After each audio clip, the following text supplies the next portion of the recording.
ഈ ഒരു വലിയ പ്രശ്നമാണ് മാനസിക പ്രശ്നങ്ങൾ എന്ന് പറയുന്നത്. ഇപ്പോഴുള്ള തിരക്കേറിയ നമ്മുടെ ജീവിതത്തിലൊക്കെ ഏറ്റവും കൂടുതൽ ആളുകൾ അനുഭവിക്കുന്ന ഒരു കാര്യമാണ് ഡിപ്രഷൻ, സ്ട്രെസ്, അതുപോലുള്ള കാര്യങ്ങളൊക്കെ.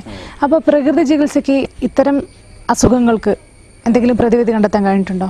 തീർച്ചയായിട്ടും പ്രകൃതി ചികിത്സ കൊണ്ട് മാത്രം, ഇപ്പം എൻ്റെ അനുഭവത്തിൽ പ്രകൃതി ചികിത്സ കൊണ്ട് മാത്രം എല്ലാ കേസുകളും മാറ്റിയെന്ന് പറയാൻ പറ്റില്ല. അതിൻ്റെ കൂടെ യോഗയും മെഡിറ്റേഷനും ധ്യാനവും അതുപോലെ തന്നെ ഞാൻ ഹിപ്നോതെറാപ്പി കൂടി പല രോഗികളും. നമ്മൾ ആഹാരത്തിലെ മാറ്റം കൊണ്ട് തന്നെ അതുപോലെ ഉപവാസം കൊണ്ട് തന്നെ കുറേയൊക്കെ ഒരു മാറ്റം കിട്ടും. പൂർണ്ണമായിട്ട് അതിൻ്റെ അകത്ത് യോഗയും ധ്യാനവും ഒക്കെ പെടുത്തുമ്പോഴേക്ക് കുറേ കൂടി നല്ല ഫലം കാണാൻ പറ്റും. ഉദാഹരണം, ഈ ഉറക്കത്തെ എഴുന്നേറ്റ് നടക്കുക, അതേപോലെ രാത്രി സ്വപ്നാടനം എന്ന് പറയും, അതുപോലെ രാത്രി ഉറക്കത്ത് എഴുന്നേറ്റ് കരയുക.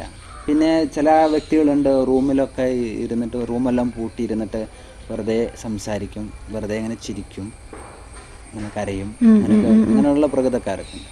പിന്നെ ആത്മഹത്യാ പ്രവണത, പിന്നെ നോർമൽ പറഞ്ഞ ഡിപ്രഷൻ, അങ്ങനെയുള്ള പ്രശ്നം, നിരാശ, ഒന്നിനോട് ജീവിതത്തിനോട് താല്പര്യമില്ലായ്മ, വിരസത, അങ്ങനെയുള്ള ഇതിനൊക്കെ, അങ്ങനെയുള്ള ലഘുമാനസിക പ്രശ്നങ്ങൾ വളരെ പെട്ടെന്ന് കുറച്ച് ഈ പ്രകൃതി ജീവനവും അല്ല കുറച്ച് ദിവസങ്ങൾ യോഗ പരിശീലിക്കുമ്പോൾ തന്നെ മാറുന്നുണ്ട്. കുറച്ചും കൂടി ക്രോണിക് ആയിട്ടുള്ള കുറച്ചും കൂടി പ്രയാസകരമായ കേസുകളാണ് തനിയെ ഇരുന്ന് ചിരിക്കുക, കരയുക, റൂമിലൊക്കെ ഇരുന്നിട്ട്. അപ്പൊ ഇങ്ങനെയുള്ള ആൾക്കാർക്ക് മറ്റു ആളുകളുടെ ഇടയിൽ നോർമൽ ഒരു കുഴപ്പമില്ലായിരിക്കും, തനിയെ ഇരിക്കുമ്പോ.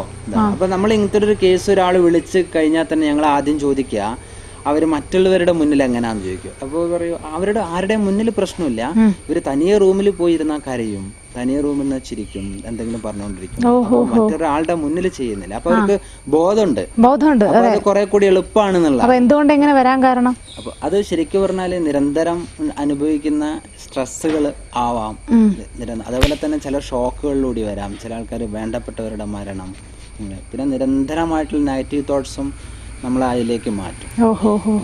അപ്പോൾ ഇത്തരം ഘട്ടങ്ങളിൽ ഞങ്ങൾ ചെയ്യുന്നത് പ്രകൃതി ഭക്ഷണം കൊടുക്കുക, അപ്പോൾ തലച്ചോറിലേക്ക് രക്തസഞ്ചാരം കൂടാൻ വേണ്ടിയിട്ട് ശ്വസനക്രിയൊക്കെ നന്നായിട്ട് കൊടുക്കുക. പിന്നെ അതേപോലെ തന്നെ ചില കേസുകളിൽ ചില മിഥ്യാധാരണകൾ ഉള്ളിൽ കിടക്കുന്നുണ്ടാവും ചില കേസുകൾ. അപ്പോൾ അത്തരം കേസുകളാണ് അവരുടെ മനസ്സിൽ ആ മിഥ്യാധാരണകളെ എടുത്ത് കളയാൻ വേണ്ടിയിട്ട് നമ്മൾ എന്ത് ചെയ്യും, ഒരു ഹിപ്നോതെറാപ്പി, അവർ ഹിപ്നോട്ടൈസ് ചെയ്യും. ഒരു പക്ഷേ ചില ആൾക്കാരോട് നിങ്ങൾക്ക് ടെൻഷൻ എന്തെങ്കിലും ഉണ്ടോ എന്ന് ചോദിക്കുമ്പോൾ അവർ പറയും ഞങ്ങൾക്ക് ടെൻഷൻ വളരെ പെട്ടെന്ന് പറയും.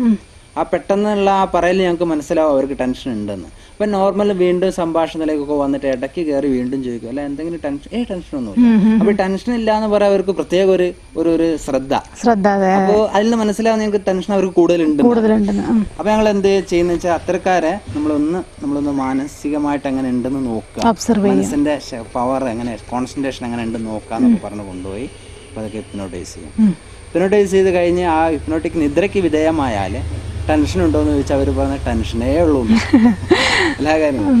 പിന്നെ ഓരോ ചോദ്യം ചോദിക്കുകയാണ്, ചോദ്യത്തിനനുസരിച്ച് എല്ലാ പേരും പെട്ടെന്ന് ഹിപ്നോട്ടിക് നിദ്രയ്ക്ക് വിധേയമാവില്ല. കുറേ തെറ്റിദ്ധാരണകളുണ്ട്, പെട്ടെന്ന് വില്ലിങ് ആവും എന്നൊക്കെ എല്ലാവരും കുറേ അങ്ങനെ വില്ലിങ് ആവാത്തവരും ഉണ്ട് ചിലരൊക്കെ. എന്നാലും നോർമൽ എല്ലാ കേസും എല്ലാ ആളുകളും ഒരുവിധ ആൾക്കാരൊക്കെ നമുക്ക് ഇങ്ങനെ ഇതിലേക്ക് കൊണ്ടുവരാൻ പറ്റും. അങ്ങനെ അവരുടെ ആ മിഥ്യാധാരണകളെ തിരുത്തി നമ്മൾ അപ്പോൾ ഒരു കുറേ കൂടി ഫ്രഷ് ആവും. പിന്നെ നമ്മൾ ഭക്ഷണം യോഗ എല്ലാം കൂടി ആകുമ്പോൾ തന്നെ അങ്ങനെ മാറ്റും. നിരവധി അനുഭവങ്ങളുണ്ട്. ഡോക്ടർക്ക് അങ്ങനെ ഒരുപാട് നിരവധി അനുഭവങ്ങളുണ്ട്. പ്രത്യേകിച്ചും ഒരു റംല എന്ന് പറഞ്ഞ ഒരു കുട്ടിയുടെ ആസ്മ രോഗമാണ്. ഈ ആസ്മ ചികിത്സിച്ച